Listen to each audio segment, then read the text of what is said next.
Shalom, today's Daf Yomi is Shabbos Daf Membeis, Shabbos 42, and our Mishnah today discusses on the bottom of Membeis Amid Aleph a person who puts spices into what's called a Kli Rishon or a Kli Sheni, a primary utensil or a secondary utensil on Shabbos. So our Gemara discusses ha'ilfas, if this is a very large pan which they would cook in, or a kadera, which was a smaller pan. And the reason why the Mishnah uses both an ilfas and a kadera, the reason why it mentions both is because the ilfas was made from a metal which was able to retain heat for longer than a regular kadera, and a kadera was made from pottery. And our Mishnah is saying that both, even though they have different ways of retaining heat, nevertheless, the law is going to be the same with respect to them, with respect to cooking in this manner on Shabbos, and we need to be strict with both of them. So if you have an ilfas or a kadera, shehevira and merusachen, that you remove them from the heat on the eve of Shabbos, but they're still hot, so therefore they're still what's called a Kli Rishon, because they were cooking on the heat, but now they've been removed.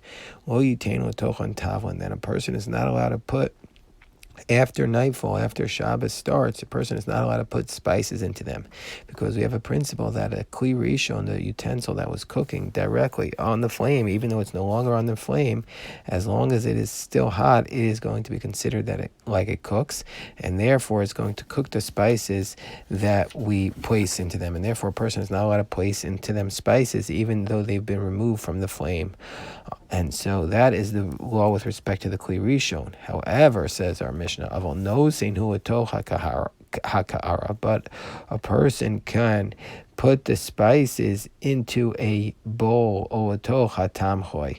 A tamchoi is a different type of secondary utensil. Rashi says the ka'ara is, Rashi says with respect to the kara, that is Kli Sheni, it is a secondary utensil, and therefore it's not cooking. So if you put the food from the ilfas or from the kedera into the ka'ara, and then you put the spices in, it would be permitted. The tamchoi, Rashi says, is ke'ein ka'ara gadol. It's like a larger bowl that you pour all the ilfas into it, and from there you would dish it out, misham ma'ara ka'ara. So these are two secondary utensils, but in either case where we have both of these secondary utensils, and you poured it from the Kli Rishon into these secondary utensils, then under those circumstances a person is permitted to put the spices into it on Shabbos. And the reason is because since it's not a Kli Rishon, but it is a Kli Sheni, every Kli Sheni does not cook.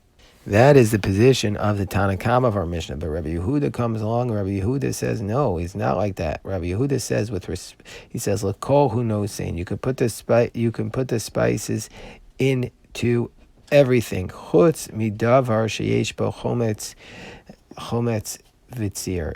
Rabbi Yehuda says you're allowed to put the spices into anything as long as it's hot, except for something that has chometz vitzir, or something that has like vinegar or brine, and those things are spicy. And since they're very spicy, they're going to cook they're very pungent. They're going to cook the spices. So the Gemara says, what is Rabbi Yehuda referring to? Rabbi Yehuda says in his position that you could put the spices into anything except for something that is very pungent, is Rabbi Yehuda aresha kayul ulakua odama seifa kayul chomer? Is Rabbi Yehuda referring to the first clause of the Mishnah, and therefore he's more lenient, and meaning to say that when the Tanakama says that you're not allowed to put something in a Kli Rishon, that Rabbi Yehuda says actually you're allowed to put the spices into the Kli Rishon, because since there's nothing pungent in the Kli Rishon, you could put the spices into it. And it's not going to cook. Odilma seifa kayil chumra. Or maybe Rabbi Yehuda is referring to the latter clause, that Rabbi Yehuda is saying that when the Tanakama says that you are allowed to put the spices if you pour from the Kli Rishon into the secondary utensil, into the bowl or to the larger bowl that's a secondary utensil, Rabbi Yehuda is coming to be stricter on the Tanakama. He says the Tanakama says it's permitted to put the spices into any secondary utensil, but Rabbi Yehuda says you can only put into the secondary utensil if there's nothing pungent in it. So is Rabbi Yehuda coming to be lenient or coming to be strict? So Gemara says, Tashma Tanya Rabbi Yehuda Omer L'kol Elfasin, who knows, saying that Rabbi Yehuda says you can put into any pot the spices. L'kol kaderos or sachas or nosein chutz midavar sheyesh b'chometz vitzir, that you can put into any primary pot, as long as it's not something that it has that is pungent or is brine in it. So we see from here that Rabbi Yehuda is allowing you to put the spices into any kli rishon unless there is something that is pungent in it. And so we see from here that Rabbi Yehuda, according to this first approach, is actually being more lenient than the Tana Kama. But then the Gemara cites a position.